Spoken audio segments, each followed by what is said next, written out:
అందరికీ నమస్కారం. ఈరోజు మనం తెలుసుకోబోయే స్టోరీ తోటికోడళ్ళు 4వ భాగం. కృష్ణ ఆఫీస్ నుంచి ఇంటికి రాగానే మంచినీళ్ళ గ్లాస్తో కృష్ణ దగ్గరికి వస్తుంది సీత. కృష్ణ, బావగారు నువ్వు వచ్చాక నిన్నొకసారి కలవమని చెప్పారు. ఏదో వెకేషన్ గురించి మాట్లాడాలంట. మనం నలుగురం కలిసి వెళ్దామని అంటాడో ఏమో. ఇలాంటి ఆలోచనలకేమీ తక్కువ లేదు. వెకేషన్ లేదు, ఏమీ లేదు. పోయి వంట పని చేసుకోపో. వెకేషన్ కావాలంట, వెకేషన్.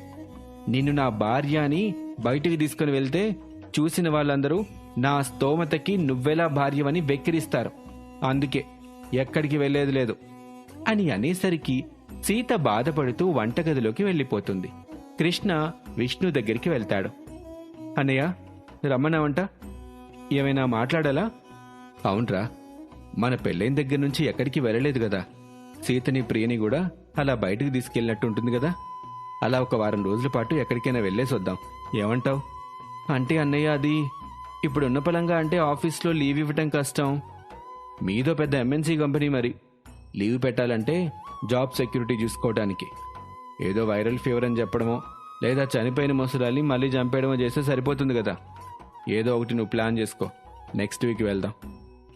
అంటే అన్నయ్య, లీవ్ మెయిన్ ప్రాబ్లం కాదు. అమ్మా నాన్న ఎలా ఉండగలరా అని ఆలోచిస్తున్నాను, అంతే అన్నయ్య. అసలు ఏంటా నీ సమస్య? ఒకసారి లీవ్ దొరకదంటావు, ఇంకోసారి అమ్మా అంటావు. అసలు నీకు ఇంట్రెస్ట్ ఉందా లేదా అది చెప్పు. అబ్బా, ఇప్పుడు నేను ఓకే అని చెప్తే ఆ సీతతో ట్రిప్కి వెళ్ళాలి. దాంతో ట్రిప్కి వెళ్ళడం కంటే ఇంట్లో పడుకోవడం నయం. ఒక పని చేస్తా, దాని మీద తోసేస్తే సరిపోతుంది కదా అని తనలో తాను అనుకొని పైకి మాత్రం, అంటే అన్నయ్య, నిజం చెప్పాలంటే సీతకి ఇలాంటివేమీ ఇష్టం ఉండదన్నయ్య. తనకి చెప్తే ఖచ్చితంగా రానంటుంది. మళ్ళీ నువ్వు అడిగి మాట పోగొట్టుకోవడం ఎందుకని ఇలాంటి సమాధానాలు చెప్పాను. సరే, తనకెందుకు ఇష్టం లేదో నేను కనుక్కుంటానులే. నువ్వెళ్ళు, ఈరోజు చాలా అలసిపోయాను, కాసేపు పడుకుంటాను అని చెప్పగానే కృష్ణ తన గదికి వెళ్ళిపోతాడు. ఏ సీత, ఇలారా, నేనొక పార్టీకి వెళ్ళాలి. కారు క్లీన్ చేయడంలో హెల్ప్ చేస్తావా? అలాగే అక్క, వస్తున్నా అని కార్ దగ్గరికి వెళ్తుంది సీత.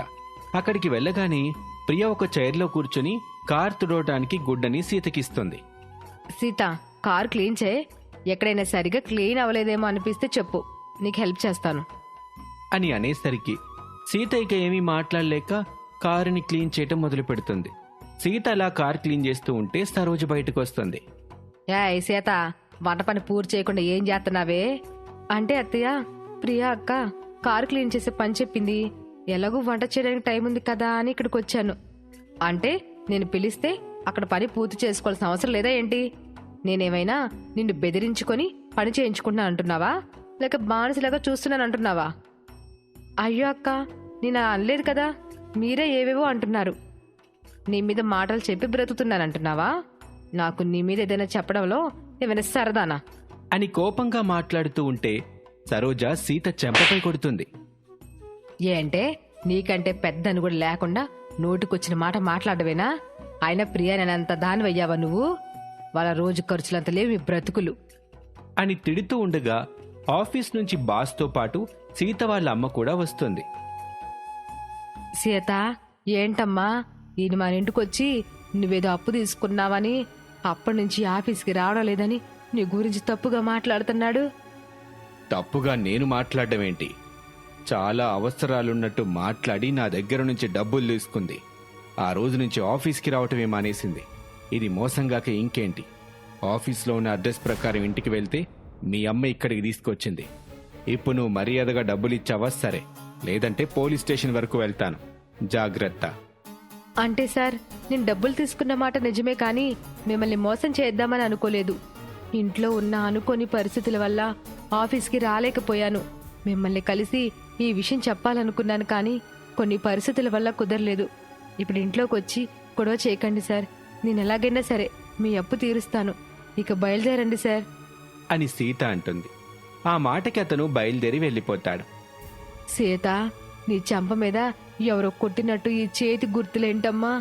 అదీ కాక నువ్వు అప్పు తీసుకోవడం ఏంటే? అంత డబ్బు అప్పు తీసుకోవాల్సిన అవసరం ఏంటి నీకు? అంటే అమ్మా, అది అత్తయ్య పెళ్లి ఖర్చుల కోసం డబ్బులు అడిగింది. సమయానికి ఆయనే కనిపించాడు. అందుకేనమ్మా సార్ని అడిగాను. కానీ పెళ్లి తర్వాత ఆఫీస్కి వెళ్ళడం కుదరలేదు. అందుకే ఆ డబ్బులు ఇవ్వలేదని ఆయన వచ్చాడు. అని చెప్తుంటే కృష్ణ పరిగెత్తుకుంటూ వచ్చి సీతను కొట్టి ఇలా అంటాడు. ఏంటే ఇలాంటి దానివా నువ్వు? ఎక్కడెక్కడో గొడవలు ఇంటి వరకు తీసుకొస్తావా? ఇప్పటి వరకు ఇంటి మీదకి ఇలా ఒక్కడు కూడా రాలేదు. మొట్టమొదటిసారి, అది కూడా నీ వల్ల ఒకడు ఇంటి మీదకొచ్చి గొడవ పెడుతున్నాడు అని సీత మీద చేయి చేసుకుంటే అప్పుడే సుబ్బారావు వచ్చి ఆపుతాడు.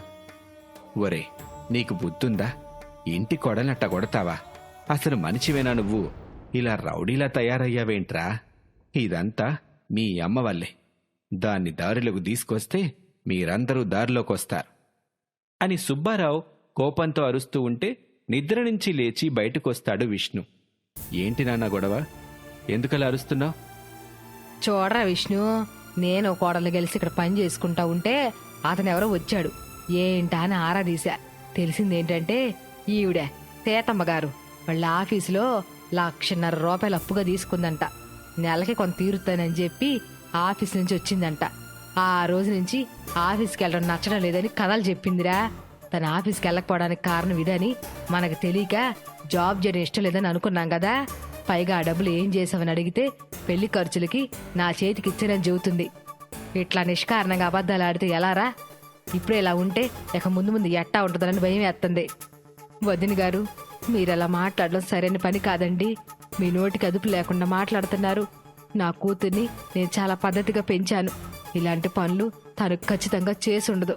మీ మాట మీ ఎదుపులో ఉంచుకొని మాట్లాడితే మంచిది. ఏంటండి మీ మర్యాద? ఆఫీస్ నుంచి డబ్బులు తీసుకొచ్చి వాళ్ళకివ్వకుండా టోపీ పెట్టడమా పద్ధతి? తనకు ఆఫీస్కి వెళ్ళటం ఇష్టం లేదని నాతో చెప్పింది. దానికి నేనే సాక్ష్యం. ఇంకేం కావాలి సాక్ష్యాలు? తను మోసం చేసిందని చెప్పడానికి? ఇలాంటి వాళ్ళు ఒక్కరుంటే చాలు ఇంట్లో ఇల్లంతా పాడవడానికి. ఇన్ని రోజులు నేను తనని వెనకేసుకొచ్చాను, కానీ ఎవరిని ఎక్కడుంచాలో నాకు ఇప్పుడే అర్థమైంది. ఒరే విష్ణు, అనవసరంగా పెద్ద పెద్ద మాటలు మాట్లాడకరా. కాస్త ఆలోచించి మాట్లాడు. జరిగింది తెలుసుకుని మాట్లాడరా. ఏంటి నాన్న, కళ్ళ ముందు ఇంత కనిపిస్తుంటే ఇంకా తెలుసుకుని మాట్లాడాల్సింది? అప్పు చేశానని తానే ఒప్పుకుంది. ఇంకా దానికి వేరే సాక్ష్యాలు కావాలా ఏంటి? అమ్మతో పెళ్ళైన 2 నెలల్లోనే ఇంతలా ఎదురు మాట్లాడుతూ అమ్మతో వాదన పెట్టుకునే వరకు వెళ్ళిందంటే ఇంకా ముందు ముందు ఎక్కడికి వెళ్తుందో తెలీదు. ఇలాంటి వ్యక్తి మన ఇంట్లో సరిపోదు నాన్న. ఒరే కృష్ణ, నీకు కూడా నాలాగే అనిపిస్తే తనని ఇక్కడి నుంచి పంపించే. కొద్ది రోజుల్లో విడాకులు తీసుకొని మనకి తూగి అమ్మాయితోనే పెళ్లి చేసుకుందు గాని అని అనటమే ఆలస్యం. కృష్ణ సీతని లాక్కొని వెళ్ళి గేటు బయటకు తోసేస్తాడు. హలో ఓల్డ్ విమెన్, నిన్ను తనలా తీసుకొని వెళ్ళి బయటికి తోసేలేను. మీ అంతట మీరే వెళ్తే అది మీ అందరికీ మంచిది అని కృష్ణ అనగానే సీత తల్లి ఏమీ మాట్లాడకుండా వెళ్ళిపోతుంది. ఒరే కృష్ణ, మన లారీకి ఫోన్ చేయి. నేను ఇప్పుడే మీ విడాకుల గురించి మాట్లాడతాను. లేదంటే ముందు ముందు ఇంకా ఎన్ని దారుణాలు చూడాలో అని కోపంగా లోపలికి వెళ్ళిపోతాడు విష్ణు. సరోజ తాను అనుకున్నది జరిగినందుకు ఎంతో సంతోషిస్తుంది. ఏంటండి నా కూతురికి పరిస్థితి? కోరుకుని ప్రేమించొస్తే దాని బ్రతుకు ఇలా రాక్షస కోరలు ఇరుక్కుపోయింది. ఈరోజు దాని పరిస్థితి చూస్తుంటే ఇన్ని రోజుల పాటు ఈ ఇంట్లో ఎలా మెలుగుతుందన్న విషయం నాకు అర్థం కావడం లేదు. తనకి ఈ రాక్షస మూకలతోనే బ్రతకాలనుందా, లేక ఈ విషపు కోరల నుంచి బయటకు వచ్చే అవకాశం ఉందంటారా? మీకేమనిపిస్తుందో నాకు తెలియలేదు, కానీ నా కూతుర్ని ఇలా చూసుకోవడం మాత్రం చాలా బాధగా ఉంది. తన జీవితంలో ఏదైనా మార్పు కలుగుతుందో తెలుసుకోవాలంటే ఛానల్ని సబ్స్క్రైబ్ చేసి నెక్స్ట్ వీడియో వచ్చే వరకు చూస్తూనే ఉండండి.